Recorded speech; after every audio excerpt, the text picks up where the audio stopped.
Are you ready for this? We're here! Hi, what's your name? Hi, I'm Ron Popeil. Chose anybody? Hi, what's your name? I'm Tom Purvis, trainer to the trainers. Hi, I'm Mike Levy. Hold on to your power rod. But wait. What are you doing? Call now. Call now. Call now. Call now. Call or log on now. Call now. Call right now. Call in the next 18 minutes. Call in the next 16 minutes. Call in the next 7 minutes. Call these numbers right now. Hello and welcome to Call Now, where we plunge headfirst into the surreal world of infomercial. And while we can't offer you free shipping, we can guarantee that the views and opinions expressed on this podcast are definitely those of this network. Thank you, Tim. My name is Dan Sturdivant. I'm joined, as always, by my co-hosts on this three-man we've known as Call Now.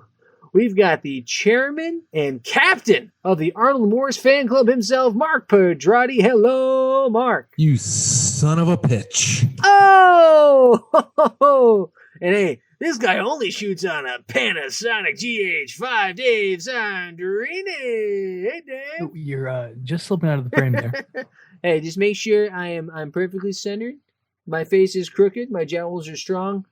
But the more important thing, guys, is we had the opportunity to sit down and speak with none other than the man behind our favorite documentary, Pitch People. We got to talk to Stan Jacobs. Yeah, the guy who interrupted our millennial cynicism and made us realize that these people actually work really hard and we should shut up and listen. How dare he? So yeah, we held his feet to the fire for doing that to us. I was a complete asshole before that day. And now I'm back. This is great. So every time we interview a guest, it makes Mark regret everything he said. He tries to recant, correct the record, and this is his testimony. But more importantly, our full conversation with Stan Jacobs. Thanks, Dan. In the not too distant past, we took a detour from our regularly scheduled programming on Call Now, and rather than watch him break down a single infomercial, we went to the movies. And we talked about the 1999 documentary Pitch People, which, in case any of our listeners missed that was episode 25, where we waxed poetic about the art of the pitch. We discovered or enhanced our love for certain pitch people and hosts, but most of all, we gave an education on the illness that is my obsession with infomercials, pitch people, and the like to Dave, Mark, and our audience.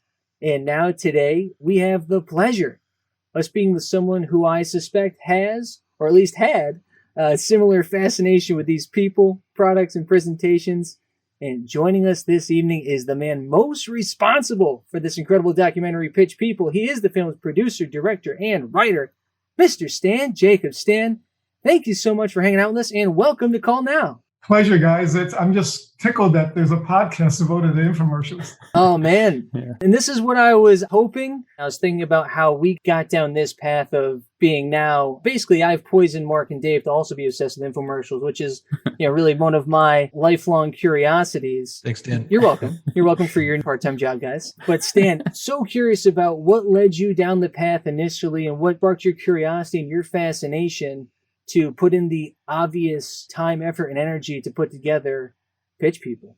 Well, I used to work for a small ad agency in Santa Monica, California, and they produced advertising for financial firms. And along the way, this is in the late 80s, 84, they deregulated the airwaves, so they allowed advertisements more than 2 minutes. Yep. So then 30-minute commercials became something that a lot of entrepreneurs were trying out to advertise their product because regular advertising is so expensive. And there was a lot of extra cable time that was sold by the networks. Yeah. Off hours. Like you could buy a half hour of Discovery when the satellite wasn't running their program. And you could have your show running there with a commercial. Yeah. It just had to be approved by the network. Yep. So the company I worked for, there were some clients that came through with products and I did my first infomercial with them. So that was my start. And I eventually went on my own. So I produced infomercials. That's how I came to know all these people. No kidding. Oh, wow. So what are some of the infomercials and products that you actually put the infomercials themselves together for? Mention a few maybe that you've heard of. The Food Saver, which is a product that... Oh, my gosh. That one raised me. That was a big one for me. That was a lot of fun, too. Jan and Nancy. Yeah, that's a classic. I love that one. Jan is an amazing pitch guy. Nancy's great because she's along for the ride and she knows how to dance around the pitch guy. Such a pro. Yeah. There was one called the Jetstream Oven, which was after that. Now, that one you may not have heard of because that company eventually went out of business. It was a hot air cooker. Okay. There are products on the air now that do that. So this was one of the first ones. Like the original air fryer kind Yeah, of. use air and circulate. What I did, like, this is it here. Oh, wow. No. Oh, yes. What was great about it was Oh, yeah. you could actually expand it with expander rings. So you can actually cook a whole turkey in it. Oh, shit. That's Whoa. incredible. Wow. It spins at the bottom. Yeah, there's an electric fan on the top of the heating element. Oh, wow. And the air around. And the guy that was the president of the company, Dave Dornbush, he invented the term cyclonic heating. That was what he called it. Yes. Yeah. That's everywhere now. We learned that one, yeah. He's still eating on that term. That's brilliant. We hear that with everything. The dual cyclonic air, but cutting edge kitchen science. Like, oh, man. Yeah, and he was actually the first one on TV that said set it and forget it. It's in the original infomercial. Whoa. Oh, he beat Ooh. Ron to it? Yeah, Wow. yeah. But, I think that was a phase that a lot of the fairs, pitch guys and the fairs are using. So Dave probably heard it there. I'm not sure, but I'm guessing. But he was the first on TV to do it, absolutely. But Ron Popeil is an amazing guy. And when he does it with his flair, it stuck. Yeah, he has that incredible Ronness about him. Yeah. And it's one of the things that we've talked about, and it was really interesting, the family lines with the Morses and the Popeils. And I've listened to Ron's book, Salesman of the Century, and reading what the dog saw and kind of getting his very candid explanation of his upbringing and how things kind of got to how they are where they were. Did you try to get Ron into Pitch People? Or was it kind of like known that, you know what, Ron's probably not going to be interested in something like this? I tried probably a dozen times. I had people around me try to think maybe he doesn't like me for some reason. Yeah.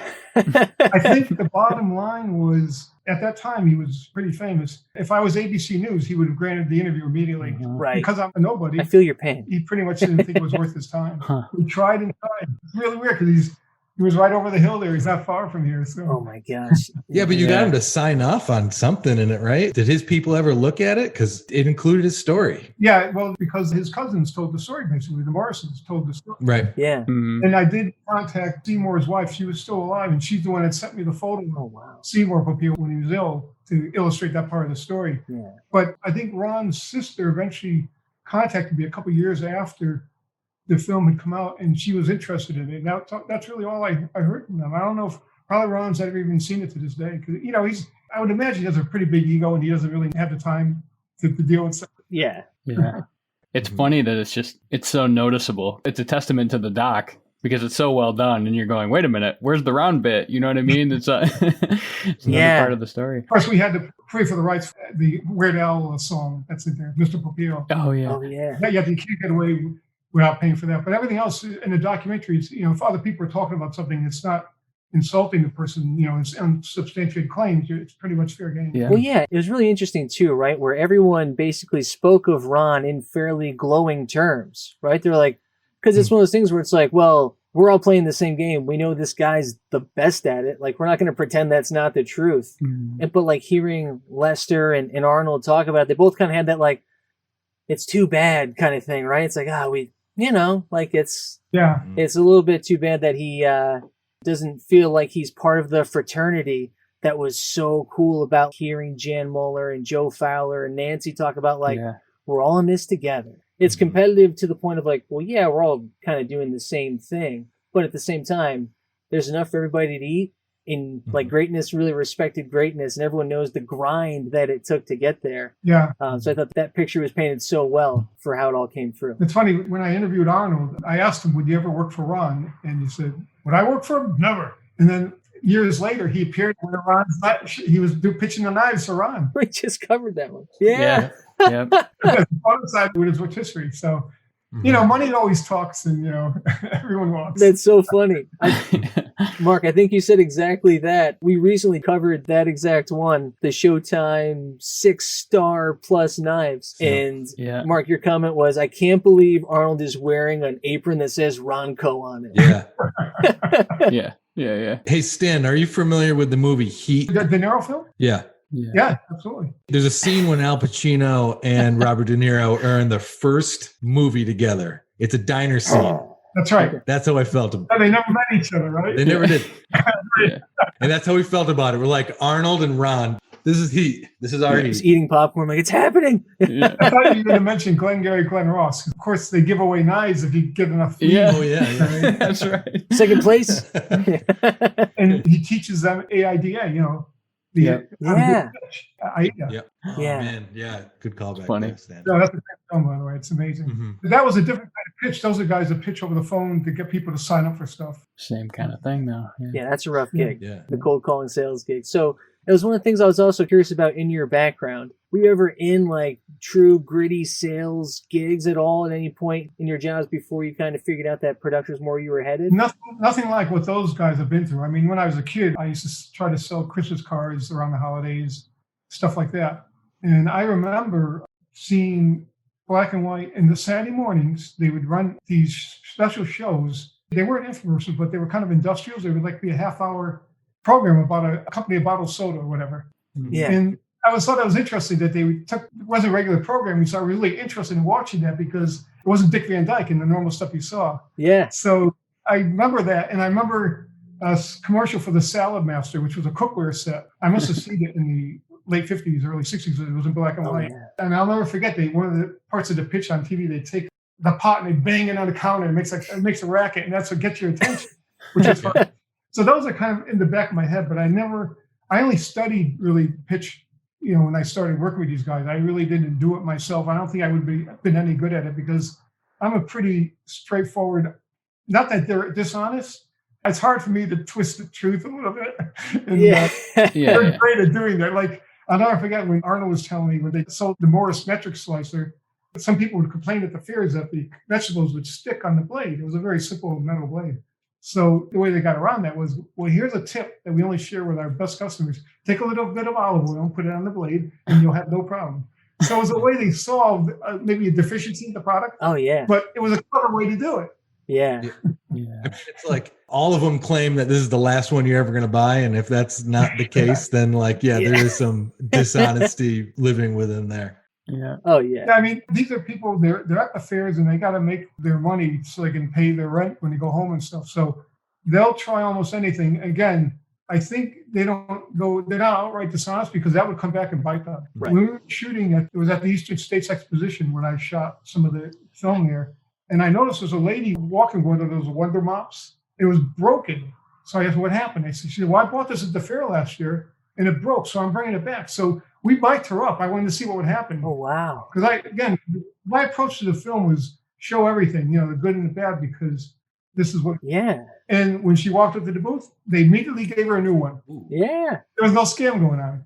Yeah. Oh, my God. That's incredible. Yeah. So, it's just watching these guys work is where I sort of learned, what was going on with the pitches and everything. Just jumping into, I guess, the intro and when you go into the Big E scenarios too, what kind of research did you do prior to the shooting? I mean, or did that develop through the interviews? I shot the film over a 3-year time period. So by that point in my career, I had worked with Arnold, I'd worked with Wally Nash, and I'd worked with a bunch of them, Jim Muller.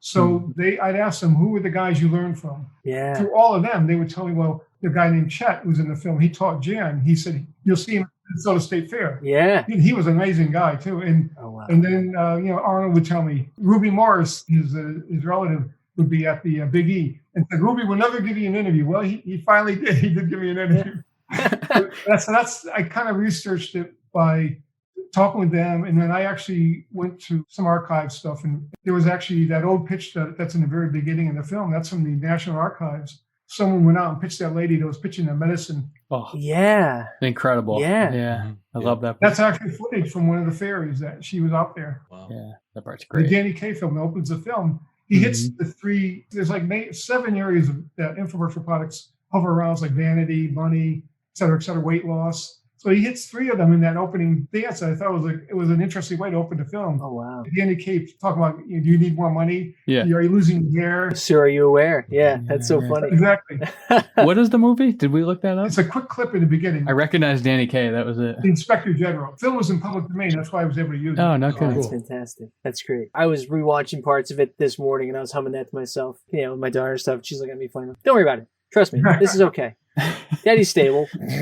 Yeah. Did you travel for the interviews besides the Big E, or were most of them in California? All around the country. I went down to the No kidding. Del Mar State Fair, which is near San Diego, between LA and San Diego, and the Big E, the Minnesota State Fair.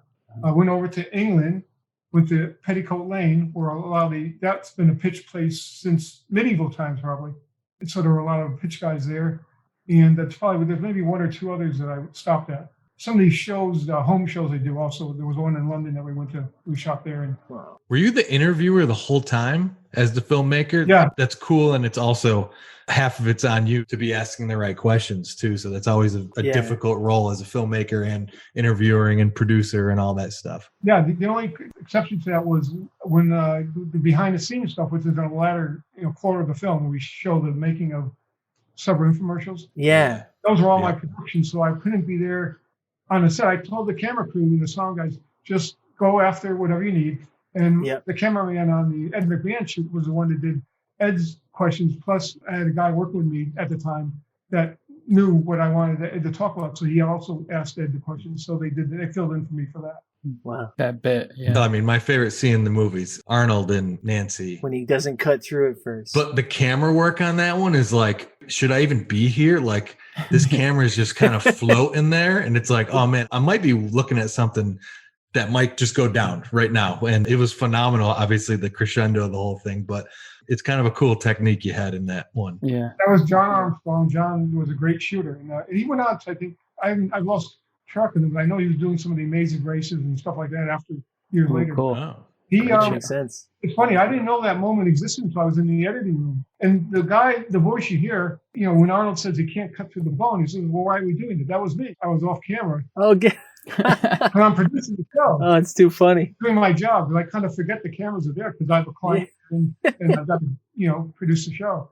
So no one knew Arnold was going to do that. And obviously Nancy didn't know because she jumped a few inches.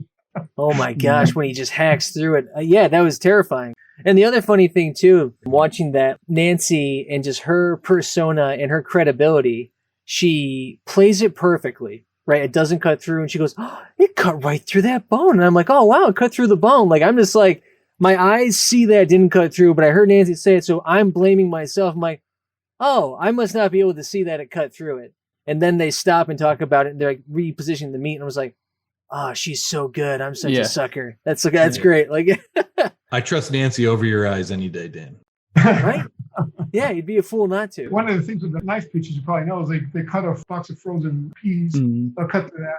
Another one is cutting through bone. And I guess this T-bone steak, actually the thing is I never really saw anyone cut through a bone, saw through a bone. But I think he made the claim he could. So he had why are you making that claim? You need to follow through it. And so he just whacked it and he did it. Yeah, that's why he's a pro. By the way, those knives I still use to this day, the Super Chef knives. The only issue with them is you got to hand dry them because if the moisture, the water gets into where the blade goes into the handle, with time that will rust in there because it's not as protected as the outside. Wow. And it will snap off, but I still use them to this day. I was going to say, we're talking 20 plus years later. Talk about testimonial. Yeah. Most of the infomercials I've produced, I've been sent a lot of products, and if some were crap, and I wouldn't do them because my production company has my name on it. Yeah. So the last thing in the world you want is to have a controversial product out there. Yeah. So every product I've done is something I actually use. In fact, I mean, last night I was using my food saver. God, I love that. Every morning I make an omelet with my Express Ready, Set, Go, which is the omelet. Oh, yeah. Kathy. Oh, yeah. Kathy's another milestone in the industry, as you know. Yeah. The steam oven I'm using more because I have a convection oven now. But yeah, I mean, and also the Flavor Stone, which is the pots and pans. Oh yeah. Oh, nice. It's actually blue. Do you know that one, Dan? Yeah. And they sent me the product originally. It was this color, and I told them change the color to blue because there was already a product on the air. Basically, it looks like that. Yeah. Yeah. So I said you got to separate yourself in the marketplace, and that blue color, I had a Gaggenau oven, and the interior was blue like that. So that has a really high end look. So why don't you go that way? That's so smart. They listened. They talked about it. They discussed among themselves, and they did it. That's incredible. Mm-hmm. So in terms of the folks that are, I mean, unfortunately we've lost the Morris brothers in the interim since the film, but of the pitch people that we met in there, I know we've talked about Jan a little bit, and it's funny, when you wrote back to my request, you unprompted mentioned Sir Joe Fowler, which makes you 2 out of 2 interview requests that unprompted mention Joe Fowler. He's our favorite. Mm-hmm. I've joked, my biological father, Joe Fowler. Are you still in touch with Joe? Have you worked with him recently? Well, yeah, I haven't done a show with Joe in many years. Once in a while I'll get a call from him. We'll say hello. I think the last time it was maybe it was when the Flavor Stone product was on the air. He saw it up in Canada. He gave me a shout out, left a message on it. But Joe, yeah, That's great. Joe is unforgettable, as you know. He's a real personality. He's got a lot of energy, and he's from, he started as an anchor, a sports anchor, in sports in Texas, and he worked his way into the pitch business. He said, "I can do this." He learned how to do it, and he's carved out a really nice niche for himself. The first show, I'm trying to remember, was the Turbo Cooker the first show I worked with Joe? It was Kathy Mitchell did the pitch. Yeah, he was the host. Yeah. And that, He's this fantastic. was the Turbo Cooker here, which is Oh, wow. basically a big pan that you can cook with, and it had levels to do steaming, and you could do a cake in it and everything. Oh my Kathy God. did a really good pitch with that. Yeah. So somehow we haven't gotten to Kathy yet directly on the show. So obviously I know her from the Ready Set Express, the Turbo Cooker. I think the internet has run with her dump cake legacy. She's also kind of like a very Fowler-esque personality of just like always a huge smile, always just kind of like, feels like she comes in like pre-wound, 4 espressos in. It's like, oh, try to keep up with Kathy. She has an amazing talent in that she can cook and talk at the same time. That's not easy to do. I challenge anyone to do that. 'Cause, Yeah. and also when she embraces a product, she really sent it through the tests, and she comes up with some great recipes for it, and she loves it, and that comes across in her pitch. And if she doesn't like the product, she'll also turn it away. She'll say, "No, it's going to be problems with this." She's as smooth as silk the way she does it. And her original infomercial was the Snack Master on TV. Oh, She did that solo by Okay. herself in front of a camera, and that thing was a huge success. That was that's back in the early days, in the late 80s. yeah. And then she did another one with Bo Riles. That might have been like one of the Yeah. like the La Presse. Yeah. Yeah, right. But yeah, it feels like they all kind of came in quick succession. You can see like the tiny tweaks. It's like, all right, that's a new one. Go, run. Like, Yeah. the products Yeah. are coming hot and heavy. She's got a lot of 2-minute infomercials that are running. I think she still does those. Yeah. The thing with infomercials is that it's a whole different market now because of the internet. It changed Yeah. everything. Yeah. An entrepreneur, it used to be a person who would come up with a product and they didn't have a huge amount of money. So they would say, well, let me go to a marketing company and partner with them, and they'll put together a commercial that explains to people what the product does. And that's sort of gone away because of the internet. You can now do that on your own. Right. You can set up a store on Amazon or even in Facebook. And if your product is going to connect with people, and you do a good pitch, it could actually take off from there. So the TV isn't used as much as it used to be for selling products. Yeah. It still is, but not as much. Yeah. I have noticed, though, we've been thinking about that a lot, especially after watching the documentary. The more I surf around Instagram, there is very DIY. pitch infomercial style goofy products that, you'll be scrolling through, and they're shorter, obviously, but no shorter than 2 minutes like some of the commercials are. So I'm kind of curious to see if any of these people even attempt to do what the pros did with their presentations. Remember a few years ago, the smart pressure cookers came out? The guy, he opened a store. He's an engineer. He invented it. He opened a store on Amazon, and it was a huge success, and it just took off. Now, if he had done that back in the early 2000s, it would have been an infomercial probably. He would have found the company, but because he was able to market it himself. And I think that's what's happening a lot. Yeah. The thing with the internet, though, some of these stories, if I make a commercial and I put it on a TV station, if it's a bogus commercial, the TV station or the network will reject it. That's not true with Facebook and all those stories. You can come up with, some snake oil. They have to have some regulations put in place because a lot of consumers might be being ripped off, as we speak. Yeah, Yeah. totally. There's no rules. This is a Wild West out there. Yeah. Yeah. Interesting. That's just Yeah. social media in general nowadays. Yeah. How much information is bogus, right? I mean, I'm just say if you're selling a makeup product and you've Facebooked your face, they want you to start disclosing it, which makes sense. I mean, we used to have to say when you had a testimonial in the infomercial, if it was a person that was paid or if they were real. Yeah. A lot of people would hire actors to say this stuff. I always went to the real people. I never liked that. I never did that. It's harder to do with real people. A lot of them aren't good. They're flat. But when you get someone that really loves the product, even if they look ugly as hell, on TV, they're not camera ready. It sells the product because they love it. Yeah. Yep. I'll always go in that direction. That's why the testimonials are so big. I know. Dan always hammers it into us. You can smell it from a mile away. Like, all right. Because there's obviously going to be some coaching on like keywords, buzzwords. It's pretty easy, right? You don't have to really coach them. You ask a specific question. You don't ask, what do you think? When you're talking about turbo cooker, you say, how fast did that cook? They're like, oh, that cooked incredibly fast. I've never seen it. Like, okay, like you can steer the messaging without making them read. And if, like you said, if it's someone who's actually into it, they're like, oh yeah, it's like you can see the light come on a lot more than like, I was really easy to clean. Like, oof, all right. That's our big thing. It's like, why did they leave that in? Like, show me Ron juggling a fried turkey instead of like having Jesse tell me how easy it is to clean, because I don't believe Jesse. It's really true. And I never would tell them the questions or anything ahead of time. We would get the permission. I told them up front they're not being paid, et cetera, et cetera. And then at the end of the interview, when it was all done, I said, by the way, we're going to give you the product to have because you're nice enough to donate your time. So that's the only thing we did. But they never knew that was happening. Oh, that's awesome. Until after. So it was a clean interview. And I had Yep. witnessed my camera guys there, the makeup gals there, and the sound person. So it's not like, and also when you don't tell people, it's fresh, it's off the top of their head. Yeah. More sincere. You haven't incentivized them at all. Like they're just like, talk Yeah. to me. And if they crap all over it, then you get that narrative, right? So that was one of the things, we goof on these things a lot, but that was one of the things we took away from the doc, which was just that they, for the most part, have to really love these products to say, Yes. yep, I will do a pitch for this. Or if they're taking it to the Big E, I have to literally live with this thing for a long time. Yeah. This is my roommate for the Yeah. summer. Like, Yeah, so that was when we started to go, oh, this is not a joke. You know what I mean? And now Stan makes you live with it forever in a documentary. Like, yeah. Yeah. like it's No, you're right. They have to. evergreen. Yeah. They have to not only get to know, but to hope they got to the point where they really like them. And I guarantee you, they just to make a living, people have had to pitch products that they didn't really care to pitch. They had to start Yeah. somewhere. But I think when they got a certain level of success, you see them year after year at the fairs, they're probably pitching decent products that they really like. Yeah. You have to like earn the right to be able to pitch the marquee stuff, get those Glengarry leads. Yeah. Makes sense. So thinking about the timing of things when you got into and started shooting infomercials, did you ever cross paths with Amazing Discoveries and Mike Levy and that crew, or any involvement or bumping that folks? I know you were able to interview Ian for the documentary, Ian Yeah. Long.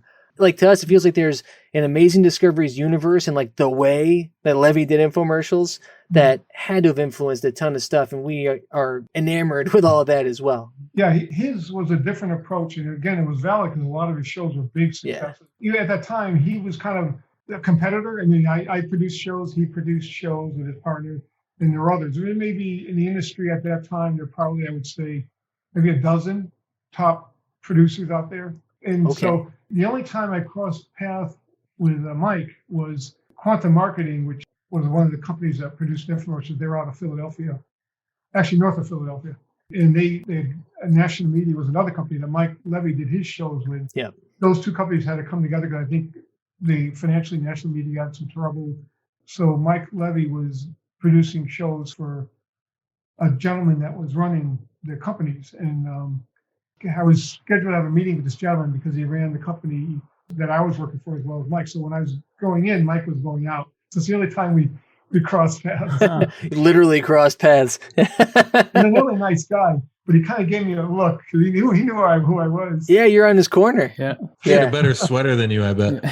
Yeah. Just, Truth being told, since everything's under the water now, I mean, they did get in trouble. I think they did one of the stick mixers. That was Sandy Mason made that successful for Quantum. She did that show on her own, and it was a huge success. A lot of times these companies would knock off what was successful. So Mike did a stick mixer too, but I think during the taping of it, they pumped more electricity in than you would get out of a 220 blade so it could crush a pineapple, and he got caught doing that. And I think his company got caught. That's the other thing you can't do. Wow. You can't do that. Yeah. Everything, yes, legit. Yeah, and it's also like the dangerous thing of just being a pitch person, and I could see it happening really easily of just kind of like being in the flow of you just selling this thing.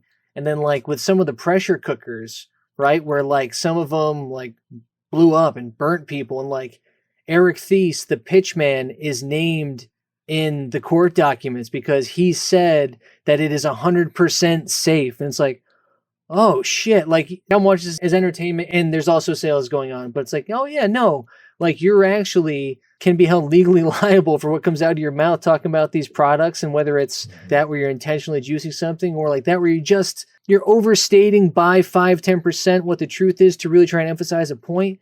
You don't realize you might end up in court. Like you might be compromising your livelihood. you're hurting somebody too, you know? Yeah, it's nuts. Yeah, you do have to be careful. You know, in most of the companies, they usually have a lawyer that reviews the show after it's cut together, the script beforehand, so they have another pair of eyes watching it. But that one got a lawyer, they didn't have someone review it.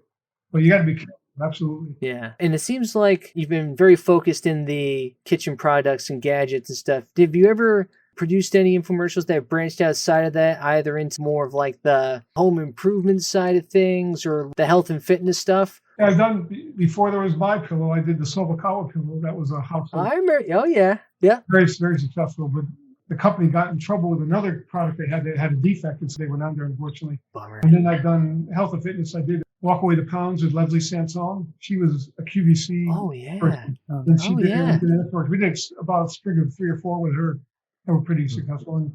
And I did Wagner had a paint roller. I did that with Joe Fowler, the power roller with power roll paint onto walls and stuff. Oh, wow. Got to do that. The rightful successor to the Home Right paint stick, I'm guessing? Wagner saw how great the Home Stick did. You know, Jam Yeah. great pitch with that. So they sold mainly retail. Yeah. So they wanted to get on the map with their own thing. The thing with some of those products, when you aren't in retail yet, and it's different now, but back then when you weren't in retail, TV exposure was great because you had enough sales on TV to pay for the airtime, to pay for the cost of the product and all the other expenses, and have some left over to make a little profit. And then when if it became really successful on TV, retail ran after you. They wanted your product in the stores.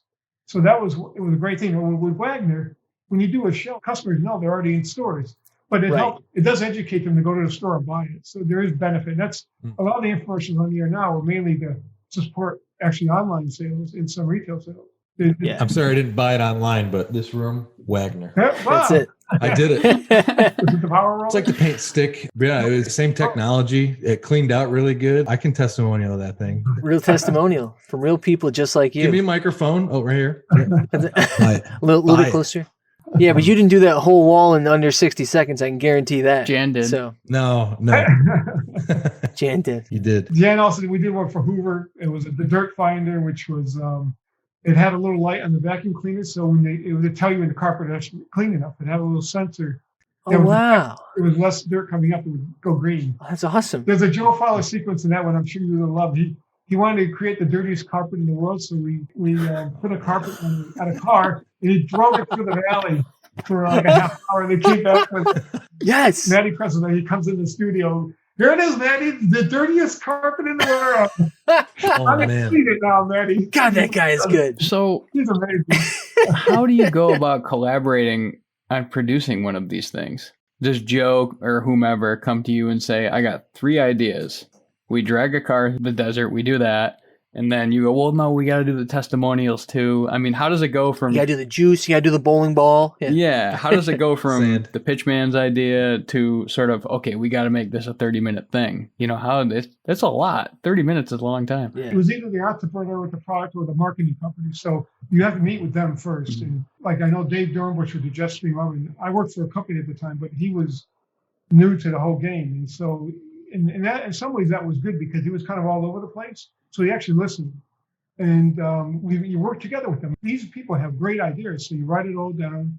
You get the ideas from the company, and then you sort of synthesize the whole thing. You say, okay, here's the format. We're going to do an introduction. We're going to do a pod 1 where we demonstrate the product and people know it. And then there's a commercial break, and then there's pod 2, and then there's a conclusion. So it kind of fits that format, that rough format.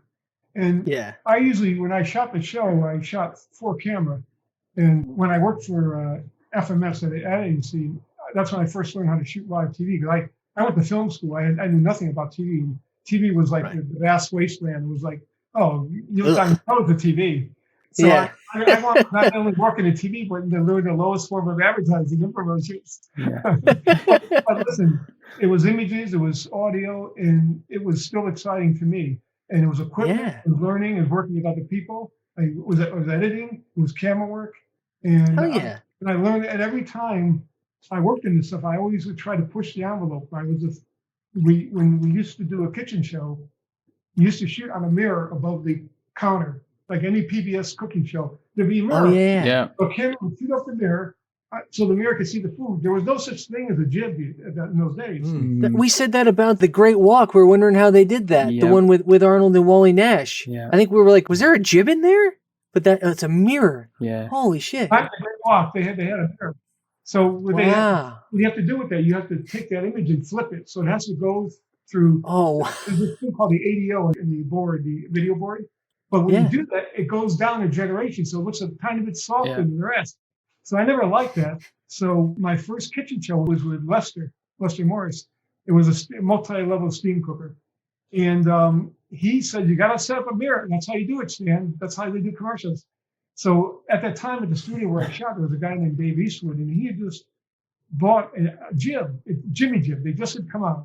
And he said, "Stan, I got this Jimmy jib. You may want to consider using it for the overhead. Are you from the future? Yeah. Like, There's more control because the mirror is pretty limited. You just get that. yeah. So it was hard to convince Lester with old school.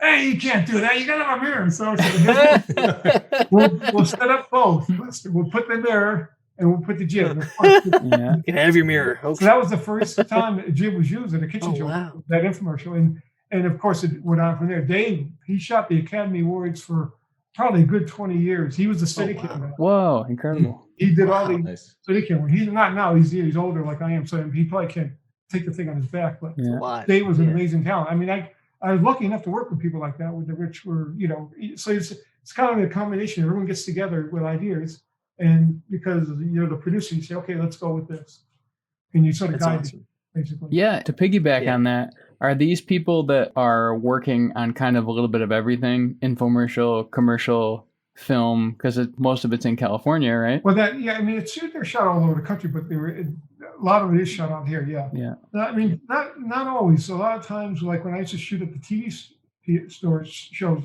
stations, they would work on other TV shows, not really film work. Film was, there's still that curtain between film and television. And it's funny, there a few film people, I put that in quotes, have shot infomercials. They look gorgeous, but they did zero sales. Yeah.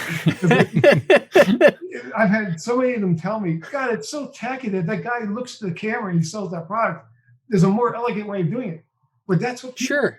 do. I mean, Exactly. that way. Bergman was my hero, but listen, if your client says you got to help sell this product, you got to do what works, right? So you listen. It's kind of a way. Yeah. So yeah, it's. I think that's always been the dilemma of the film world versus the TV world.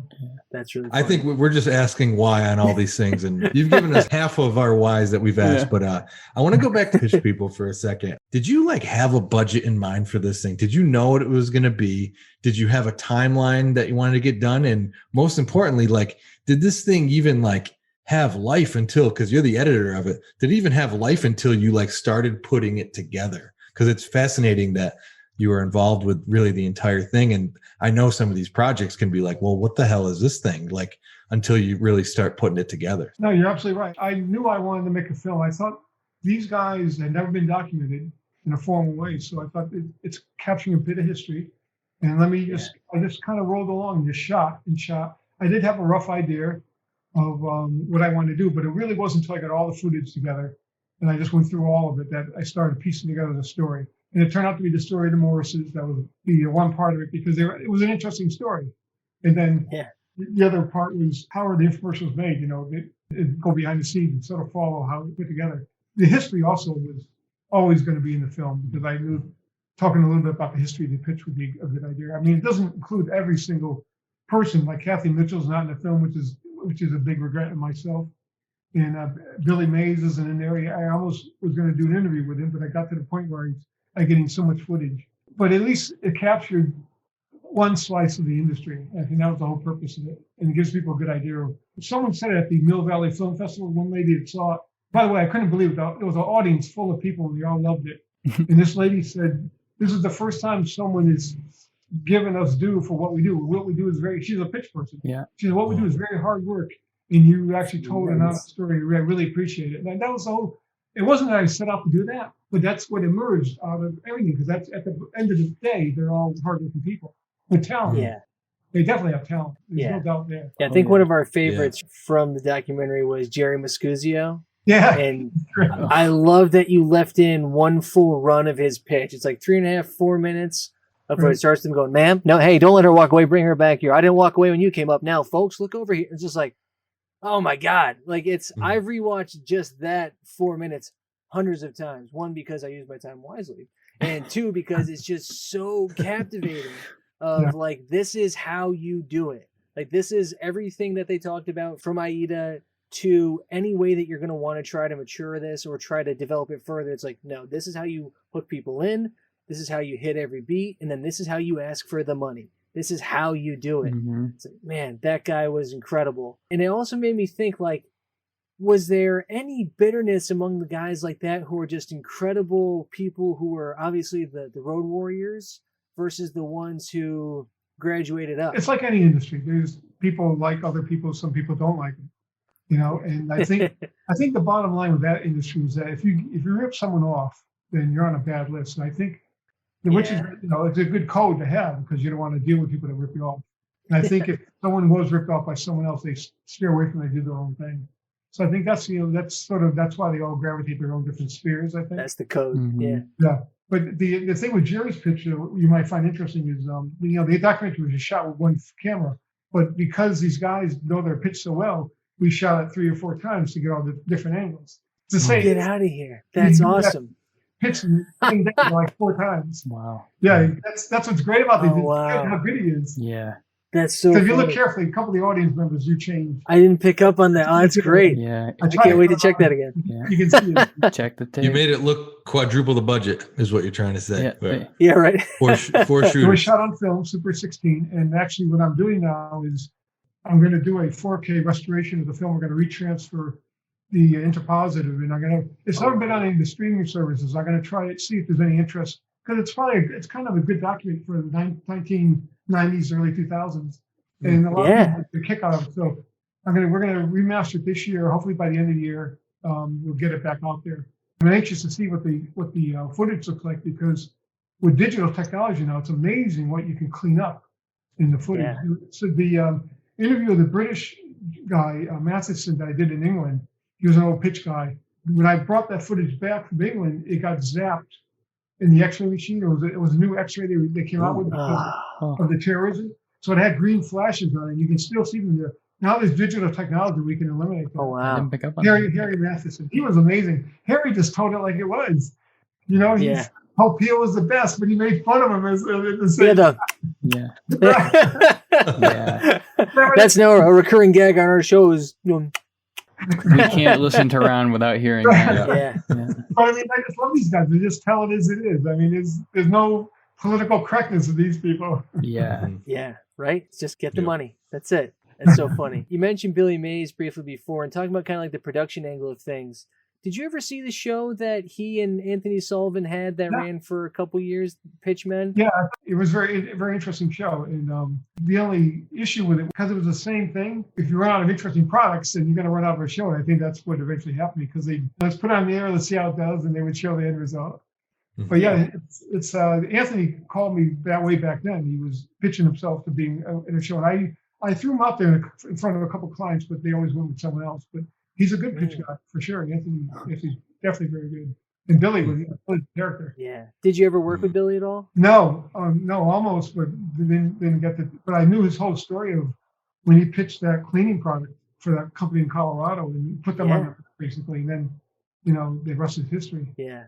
Yeah, the orange glow and up and away. Yeah, that's incredible. Yeah, amazing story. I just saw Anthony Sullivan on TV the other night selling it's H2O steam cleaner. Was that 30 minutes or a spot? It's a full-length one. So for whatever reason, Comcast has recently gifted me with an infomercial channel, which is awesome. Whoa. It's almost like they knew this was going to happen. It was going to boil over. I was going to have to start talking about it, and they're like, all right, just help this guy out. Show him some of the new ones. Maybe it'll spark something. So, But yeah, I caught that the other night, and I was like, oh, that's like the relative of the H2O Vac Turbo that Joe did with Mimi Umadan. How did Anthony do? Was he pretty much up to speed his whole self? Yeah, he's exactly the same. And that's the other thing that's amazing with so many of these pitch people is that they never age. I don't understand how they do that. Anthony looks exactly the same as he did in the 2010, 2011 season stuff from Pitchmen. His hair is the same. And Ron's been doing this for 150 years. Now you see him on Instagram. It's like, okay, well, he was born in 35, I remember right. So he's, mid 80s.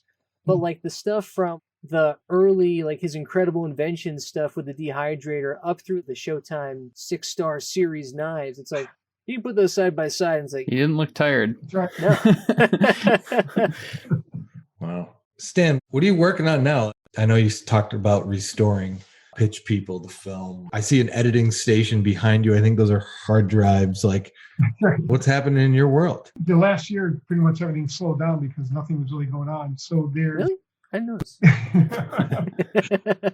Probably the next product I'm going to do will probably be. It's funny. There were a couple of designs of products that I have some people working on. I thought it would be a neat product after all these years of seeing this stuff. I said, well, what if no one's done this? And so I've got a couple that, if they can be produced efficiently, that might be worth doing a show on. It might be my own launching of the product, or maybe with someone that's interested in launching it. Oh, wow. And then there's another product I see was made in Korea that I like a lot, and I'm going to contact one of the manufacturers and see if they're interested in doing something here. Besides, there's not much else really going on with infomercials. Like I said, I get maybe 2 calls a month. People call, they say they have a product. And then the first thing I say, do a little pitch for it, or have someone put together a video presentation for you. It won't be expensive. And open a store and see if it sells. If it sells and you want to be on TV, call me back, and then we can talk, because it's to produce an infomercial, you talk about $250,000. Then you got to inventory the product. Yeah. Because when you sell it on TV, you can't just put an infomercial and see if it works. You have to have products ready to sell. You got to get a fulfillment company going. So you're into it for a lot of money. So before they spend that money, they said now everyone's capable of doing it. People have iPhones, they make films. You're capable of doing it. So try that first, and then if you want to graduate to maybe TV or something where it will support what you started, then it's worth talking. That's kind of what I tell them now. That's really cool. Cool. Yeah. I never want to take someone's money and then all of a sudden they say, "Oh my God, this was a waste of money." Yeah, right. It's like, oh, cool. Well, this is my life savings. So am I rich now? It's like, never like having this conversation. There was one company from Belgium. They had an oil additive, which was actually pretty good. It actually helped your car a lot. And so I did a commercial for them, and I always told them, listen, you never know. It might work and it might not work. So we did it. And Joe actually hosted it, and it didn't connect. It didn't connect with consumers, and they were just beside themselves. But this is the risk of the industry, unfortunately. You do the best you can with the presentation without lying about the product. Yeah. And listen, if Joe couldn't get it to go, it wasn't going to go. Yeah. Right? Like that's you went top shelf. It's not like you tried to half-ass it and you're like, oh, what can we do better? It's like nothing. Like it didn't take. Sorry. Like the surgery was a success, but the patient died. I don't know what to tell you. Like it's like a film industry. I mean, only of all the films made, maybe 20% of them work. It's the same with the infomercial industry. Mm-hmm. But it's just that you want to put together as many elements as possible that will help it be successful. That's the key thing. Yeah. You never know. It's always a crapshoot. Yeah. There have been products that have been huge on QVC or on home shopping that bombed an infomercial. But if it was successful in infomercial, it always was good on QVC and home shopping. So it's funny. It goes one way, but it doesn't necessarily go the other way. Yeah, definitely a one-way street. It's a slightly different audience too, right? Like I feel like the people who are QVCers or home shopping or people, like they're just watching that constantly. They're ready to call back. There's not a lot of first-time callers for QVC or HSN at this point. And I'm drunk and South Park just ended, right? Yeah, it's like, oh, cool. Yeah. At midnight. Exactly. And I'm like, oh, yeah, 2 different audiences? I don't know. Did you say cyclonic error? Yeah. We got a thief. Get over here. Yeah. One other thing I wanted to ask when we're talking about the producer-style interview questions, it reminded me of Joe Sugarman and Blue Blockers. So it feels like he did things very differently from kind of like your standard infomercial pitch. And I think that probably the type of product lent itself to being a little bit different, where it's like walk up to people on the street, hand them sunglasses. What do you think? Are they very clear? And they're like, oh, it's very clear. Next person. Was he someone that you've ever like crossed paths with, or like reading some of the literature about him and his impact on the direct response industry? Curious if you ever were influenced by or cross path or worked with him in any capacity. No, I haven't, but I mean, I recognize what he did was pretty innovative. I mean, and I sort of that's his signature, and I would never want to even try to copy that. Mm-hmm. I kind of just went on my own and came up with my own thing. But no, there are definitely people like him that have done something really special, and he's a very smart marketing guy too. He did a lot with that product. It's just amazing. I mean, it became a brand name pretty much, and he had big success with it. They're still selling them, the same ones, Yeah. Yeah, I know he's tried other varieties and stuff like that, but that main product was the one that connected, and that's the one that's been successful. Yeah. No, it's It's really weird, but probably I'm doing if you whittle down, you distill down the basics, what he's doing, I'm probably doing the same thing. I just don't know it because I just right. put it up a different way. That's all. Yep. But my approach, because of my film background and I've always been a fan of documentaries, I kind of use that approach, sprinkle in a little bit of TV in there, and then of course never getting away the pitch person that's doing the pitch. That's you sort of dance around them with the cameras and everything. Let them do their thing. You never want to overdirect the pitch because they have their own rhythm, their own style. Just give them the space they need, let them, because they're really good at what they do. And that's pretty much what I contributed in that regard. I just let them be themselves, and that's why it always came out so good. That was the approach I took. So it's just a different approach. That's all. Mike Levy had a different approach. He had a strict formula. He had a show. Running, yeah. Yep. But he had some good pitch people that would come out with him. Yeah. He tried a late night show. You probably know that after his infomercial career. He tried to do a late night show, and it just didn't work. Huh. It just didn't work. Just that was his dream, was to do a late night show after the news at 11:30. Obviously, Yeah. right? The ambition is a little. It's going against infomercial, and we pick up on that so much. Yeah. With certain things, you got Joe, who has his kind of special version of things, Amazing Discoveries, and then Sugarman shocked us also. We were going, wait a minute, we thought this was going to be a regular infomercial. Yeah. Making a commercial. Yeah. What are we doing? Yeah. What? It's an amazing thing. Someone copied his style. It wasn't a successful show, but I'm trying to remember what he was selling. I've forgotten. I think they may have been sunglasses. He kind of copied Sugarman's style. Yeah. It was actually the producer. Blue Shockers. Yeah. Yeah. I think they were glasses. He had a pretty French lady walking with him, and then she would give the glasses to people to get their candid reactions after putting them on. But that was Sugarman's style in his show. I mean, he was the master of that. I wouldn't dare even touch that because he did so well. Yeah. That's smart, right? It's like the things like, well, it's not like it's necessarily proprietary, but there is some sauce on how the individual does it, where it's like, all right, if you try to do it, it's the same thing of like the fake testimonials. It's like, this doesn't feel right coming from you. There's a mismatch here. I don't believe it. And the whole thing is like, you got to get someone to just believe long enough for their hand to creep to their phone, right? Like this has to be bought in for that long. They have to be bought in for the whole thing. They have to be bought in for a segment of time to be like, all right, I'm in. Like, that's all you want. That's all you can hope for. Right. Yeah. And, along the regards of the fake testimonials, now, don't get me wrong, there are companies that have been very successful. They'll hire name actors to endorse a product, and they're in the infomercial doing that. Now, that's a whole different animal. You got a performer who has a following, and because it's almost like an Instagram star, they say they like this, people are going to be bought by the product. So that obviously is valid for them, and that's valid for that. And there's a whole genre of those type of shows, makeup shows or whatever, hair shows. I just prefer the more realistic approach, the reality of the product, the reality of the reaction, not have it be so canned. And that's just the choice I made. I just went in that direction because I was comfortable with that. We probably see that most of all when we're covering stuff in exercise and things like that. When an athlete will pop up and give a little endorsement, and we go, "Is that real, or are they get a little money for that?" And when I did one of Leslie's shows, the client wanted to have someone of note come in, so we had a Mets baseball star show up one day, say. Doing the walk that Leslie was doing, say, "Yeah, I can do this, Leslie. It's good." Yeah. He didn't make any claims that he lost weight or anything, but he just was there and people recognized him. Yeah, you walk. That's part of the fun, though. Dave, not to toot your horn, but you shot a Ray Bork commercial for us. Yeah. Oh wow. He's seen a lot of them, and it's like you're feeding lines. There's some not natural stuff going on there, and it's a little bit more of a struggle than I think when you get Ron Popeil up there and you just let him go to town. Just get out of the way. You're like, all right, go ahead. There was one part of that shoot day where Ray was cruising. He was an athlete, so he was prepared to do everything. And somebody on the team says, "Well, we got to give him this teleprompter."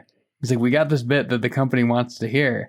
And I go, "Guys, we're gonna lose an hour if you do that." And they go, "No, we'll be done in 2 minutes." And Ray just couldn't quite get the teleprompter, and he was so mad. And it knocked him off. Yeah, it knocked him off. I go, and I went and got lunch, and I was like, "I've told you guys." I was like, "We're on." I don't mind getting paid, but this is ridiculous. Yeah. Some people could take to a teleprompter like that, but then some it's a struggle, and you got to make do with either one. Yep. I remember I did a show with a motivational product back in the early days, and it was Joe Theismann was the host. Football player. And then this funny story I have for you is that someone suggested a makeup person for the shoot. It was an old guy. I said, "Are you kidding? This is Jill Theisen." I made sure they hired a female makeup person. And the last thing you would see Jill Theisen have a guy putting makeup on. I don't think he would like that. Yeah. I didn't know he wouldn't, but I just had this sense it's not a good idea to do that. Mhm. Yeah, you know what? Different breed. Yeah. Let him go. I had one other question, and like it was piggybacking on like what are you doing now sort of thing, but pitch people's important to us. What else can we do to help? How else can we raise awareness to it? Is there social media stuff we could do? Because it impacted us, and I know we're like entering a world that we weren't, in like you are, but it did impact us a lot. And whatever you think we could help you with to promote it, we'll see what we can do. Especially if you're getting on a streamer, I'd love to help boost it. Yeah. Certainly do something. So what's going to happen is once I get the film, the interpositors over at the USC Archives now, we're getting it transferred. So once that's done, I have my guy come in and start putting it together. So maybe when things are getting to the point where we're going to relaunch it, 4K remastered, yeah, that'd be great if you guys could be involved somehow. Yeah. We can talk about it and see. Love to. Absolutely. Because right now it's only available on Vimeo, and then there's a standard definition DVD on Amazon. That's pretty much it. Yeah. So I want to get a better version, quality version out there. It's funny, I have 6 35mm film prints of the film, and of course no one shows 35mm anymore. So one has been donated to the Academy of Motion Pictures Arts and Sciences. So it's actually in the vault now. So that's cool. At least it'll be there. And I'll probably send one to the Library of Congress because they always like collecting stuff like that. Mm-hmm. But that's so cool. For sure, when the relaunch happens, by all means, that would be great because when it first came out, it played at a few art theaters and it played at a few film festivals. And I had a distributor pick it up, but and I think it played on some television overseas and stuff, but it didn't have a huge run or anything like that.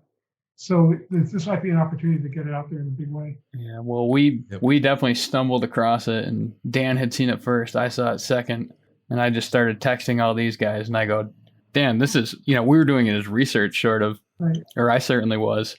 And then we were all just kind of stunned with how well it was put together. And Mark and I are definitely cinephiles, and Dan's partly a cinephile. He says he isn't.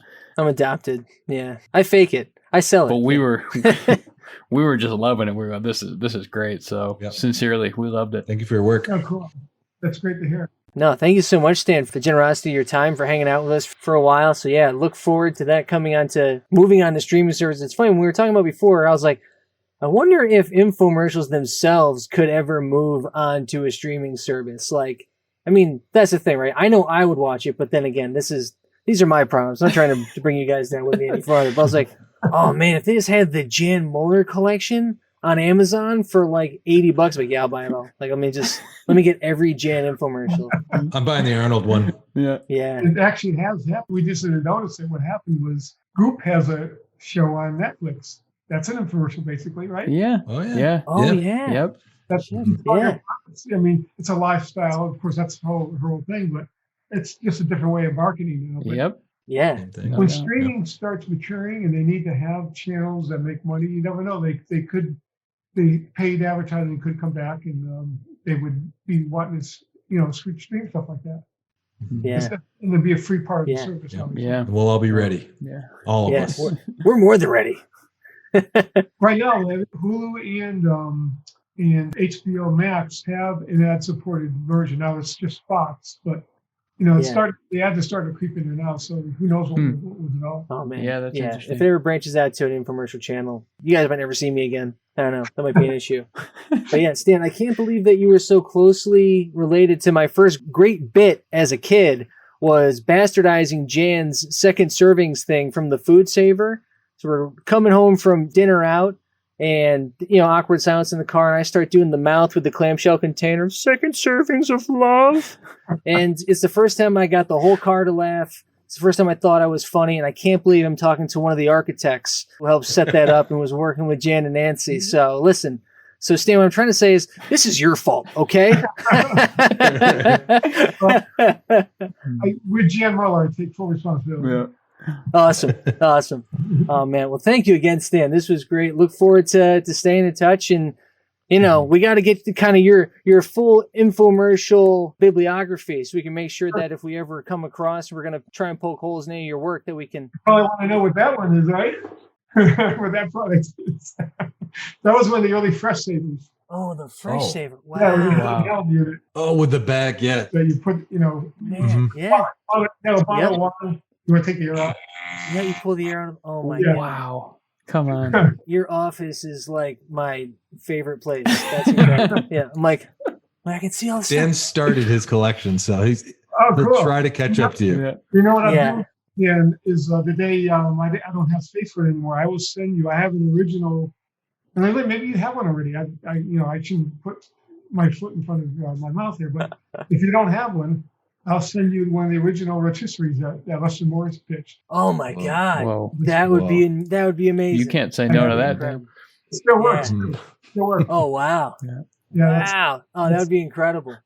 No, Mhm. I honestly can say I do not have one of those. Okay, The cool. first thing I got was QRB, and my wife is like, that is poison. Why is it in our house with our small children? I'm like, because of the infomercial. She's like, can you just buy golf clubs and just buy the controller, buy the ugly hammer putter. Mhm. Don't bring poison in the house. But a classic rotisserie. Now we're talking. Yep. Right. Man, Stan, thank you again. Yeah. Thanks again, Stan. I can't say thanks enough. I'm pumped up. I'm gonna watch it again tonight, probably, because again, illness. But man, thank you for confirming a lot of what we suspected and educating us on a lot of stuff too. This is fantastic. My pleasure. Thanks again for your interest, guys. It was really a pleasure to Yeah. do Yeah. this. Thanks, Stan. Likewise. Great stuff. All right. Stan the man. That was cool. That was very Mhm. enlightening to understand the perspective that this guy, his illness, I think, was kind of thrust upon him, where mine was, kind of more of a choice that I developed over time. But the reason that he got into making this documentary is because he was around these people. He's been an infomercialist. New title, congratulations. For so long that he's like, wait, there's something incredibly interesting here that needs to be properly captured, presented, and cataloged. And that's what led to it. I thought jumping off there was kind of stunning to me because it hadn't occurred to me that might be how he got into it. It hadn't occurred to me like, oh, maybe this guy's a massive infomercial producer, creator. It's like, oh, shit. Yeah. Yep. As they say, every film that's made, it's a miracle that it gets made. I think it was cool the way we stumbled across this, thinking that it was just sort of another piece of the infomercial puzzle, and then realizing, oh, this is a very well done movie and deserves some respect. Then I think he really got a kick out of that. Yeah. He wants to be an artist. He knows what pays the bills. Mm-hmm. He's been very, very successful, and he knows that business like it's nobody's business. Wordplay. And so he took artistry, he took necessity, and he made pitch people. Yeah. I love it. Yeah. But you could be that guy, and it could be not great. Mm. That's why I kind of wanted to pump the brakes on there and be like, whoa, this was really good. Like, Yeah. Dan liked it already because Dan likes anything involved with Yeah. infomercials. Mark and I are just like, are you watching this? This is good stuff here. Does Dan realize this is actually a good documentary? It's probably not. Anyways, No, it's not that. It's just that you're like, I'm constantly pitching infomercials to you guys because my brain is somewhat broken. He's in the underworld. He thinks the mafia, what they do is good for society. Like that's where Dan Yeah. lives. Dave and I are. Yeah, You're the Kennedy brothers. I think we're. sure. No, yeah, Dan's like he's in the pitch people mafia. Like he's like, oh yeah. One recruit at a time. Yeah, Stanny came out. He had some words with some people, and some people weren't happy about It's flicking bugs. Mhm. Yeah. The point you make, Dave, about this potentially in a different set of hands goes way differently and way poorer, that. Mhm. I think is reflective of the style he mentioned for the infomercials he produces, which is let stars be stars. Don't tell them how to do their job. Just put the pieces around them to make things for them as easy as possible. And thinking about that now from the documentary, is like, oh yeah, there's no like horseshoed in message, or it's more like, here's your history of how these people got here, but like, look at what it takes to actually do this. This is bananas. could you do this? Because that was kind of what I started doing. And again, likely or largely my own problems here. But I think about, can I do that? I was like, maybe. That seems like a grind, but, different set of circumstances, a few different breaks or non-breaks. Like, maybe that's the road you go. Maybe you go to the fair circuit and just try to fucking bust it until you make it. And to just kind of present it to say, look at the people that come out of this. Like, look at the incredible strength of these people that are able to rise to the top. Are able to keep working through it. But also, let's not forget the middle class of these people who are busting their asses just as hard, if not harder, forever, just to kind of stay in the fight. And it's like, yeah, he has seen all levels of this. He's seen people try to pitch products that don't work and don't get on air. He's seen guys at the fairs for the 3 years that he was following them around to get all this footage, to the ones who actually ascend and get things all the way out that are successful. It's like, yeah, he has so much more perspective and detailed knowledge than I appreciated going in. But now having the context of it, it even further emboldens and empowers the message and perspective that comes out of it. He's seen the Titans fail. He's seen the top people fail in an industry. That is phenomenal. That's a phenomenal experience to be a part of, just not something automatic. But that's the life they live. And like, his shit just keeps knocking me back to be like, it's not always going to work. You can't always just be the best. You're as good as your last game. Like, this is that world. It's humbling, really. To Stan, I mean, he knows, I think, that surviving making an entertaining infomercial there's a formula there. And it is, let the people who are the greatest characters that we have at our disposal, let them do it.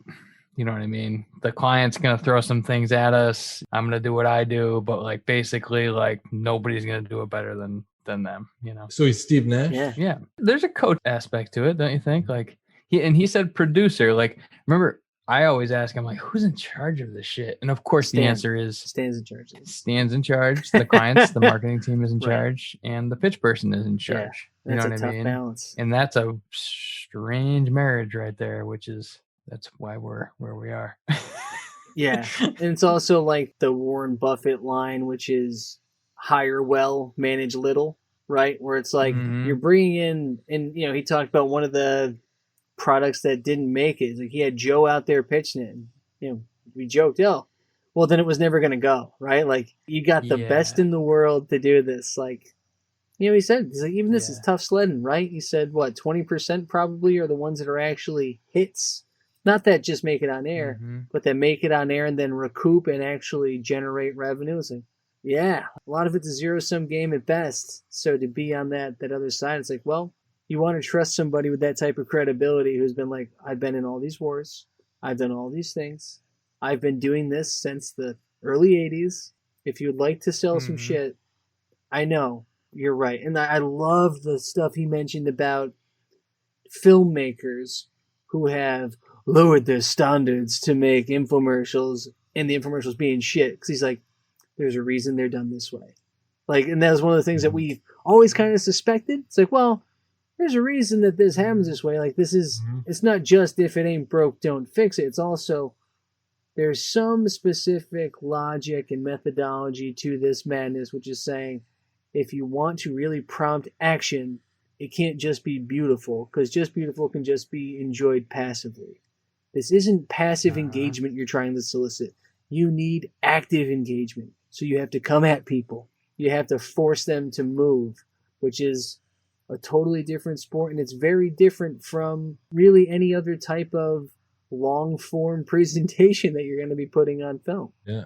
Got me all pumped up when they have a successful infomercial, like commercially successful. Imagine how good that feels as the filmmaker or producer of that. Like, all the pieces came together. He just got me excited. Like, this dude shared some really nice successes on things and like validated his career and like made this documentary. Like, it's a pretty special run he kind of went on. I think it's cool. Yeah. He made a very good movie. Yeah. Right.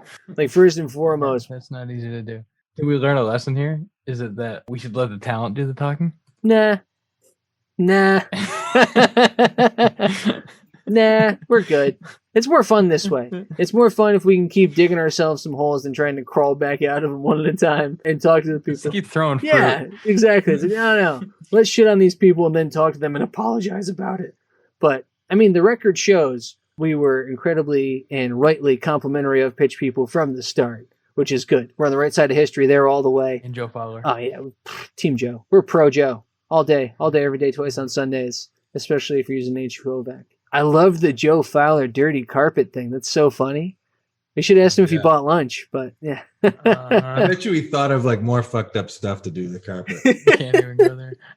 Hey, yeah, the EPA is definitely listening to us. I hear you, Dave. Let's back off of that. But yeah, I mean, I also don't feel like we left a lot uncovered with things with Stan because he was such an encyclopedia. I look forward to keeping him in the fold for things. And man, if that rotisserie shows up in short order, 4th of July is going to be smoky in the house. Yeah. A Lester Morris rotisserie offer. Man, can't top that. Yep. Guys, anything else other than just heaps of thanks to Uncle Stan? Probably go Dodgers. He's probably Dodgers fans. So go Dodgers. I say go to the Big E. That's my closing. Yeah, man. Dave, you might. Yeah, I wonder if you ever stepped on Stan's shoes at the Big E. It's a possibility. I don't know. I'll be there this year. Yeah. Man, the 4 runs of the Moscuzio pitch. I think that was the biggest revelation. I was like, I was so convinced that was one run straight through of the Jerry Moscuzio. He's like, no, it was like 4 different pitches. I was just like, that's his editing. He edited the fuck out of that thing. Perfect. Yeah. God damn it. Yeah, he schooled me on that. That was fantastic. Shout out Jerry Moscuzio. Yeah. Fan of the pod. Oh, no. We'll walk this to Jerry at the Big E next year. We'll see him in the Big Ten. But yeah, that's it. Can't do any better than that, kids. You're welcome. All right. That's it for me. I'm going to bed. Bye, guys. Boy. Have fun at your apartments tonight, guys. Bye, Stan. Bye, guys. Have fun at your apartment.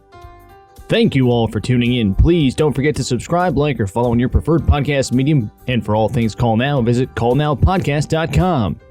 And if you want to connect with the boys, you can find them at Call Now Podcast on Twitter and Instagram, or send them an email at callnowpodcast@gmail.com. And if you can't fight the urge to pick up the phone and call now, you can leave them a voice message at 617-356-7439. If you call in the next 30 minutes, you might just be the next star of Call Now. Thanks again for listening. We hope you tune in next time to Call Now.